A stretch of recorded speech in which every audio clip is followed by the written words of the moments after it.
হায়রে নিষ্ঠুর কবর, কবর রে। কত মানুষ জীবনে কত দেশে যায় আবার ফিরে আসে, কবর নামের দেশে যারা গেছে গো আর ফিরে আসে না। মাবুদ, কবে জানি আমাদের কার নামে কবরের ডাক পাঠাইয়া দাও, কবে জানি কার সন্তানেরা এতিম হইয়া যায়, কবে জানি রে ঘর থেকে বাহির করলে আর ঘরে নিবে না। ওই দিন আসার আগে তোমার ঘর, তোমার বন্ধুর ঘরের পক্ষ থেকে আয়োজিত মাহফিলে আমরা যারা হাত বাড়াইছি, আমাদের জানা অজানা সবগুলো গুনাহ তুমি মাফ করে দাও। আল্লাহ, আমরা গুনাহগার, গুনাহগার গো,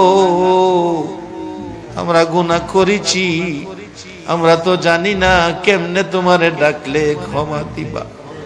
শুনেছি শেষ রাত্রে গাছের ডালে ডালে পাখিরা মধুর কণ্ঠে তোমারে ডাকে রে আল্লাহ। আমরা তোমার আদরের সৃষ্টি, আমরা তো তোমারে ডাকতে জানি না। দুইটা হাত বাড়াইছি, ছোট সময় বাচ্চারা মা কইয়া ডাকতে পারে না, মারে দেখলে হাত পাও নাড়াইতে থাকে, মা দৌড়াইয়া টাইনা কোলে নেয়।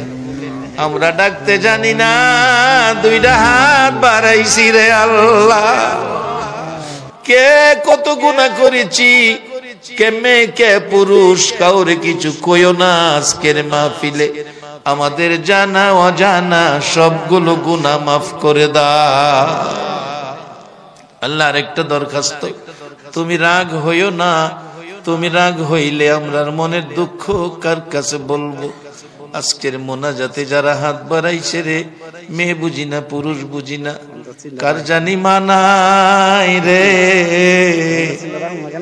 মা, মা গো মা, কে জানি মার বাবি,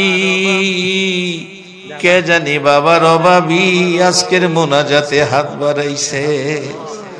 বাবা, বাবা গো, সন্তানের মায়ায় জীবনে কত কষ্ট করছো, কত বাবা সকালের খাবার রাত্রে খাইছে, খালি পায়ে ঈদগাই গেছে, সন্তানের জুতা পরাইয়া নিছে, কত বাবা 3 বছরের পুরান জামা গায়ে দিয়া ঈদগাই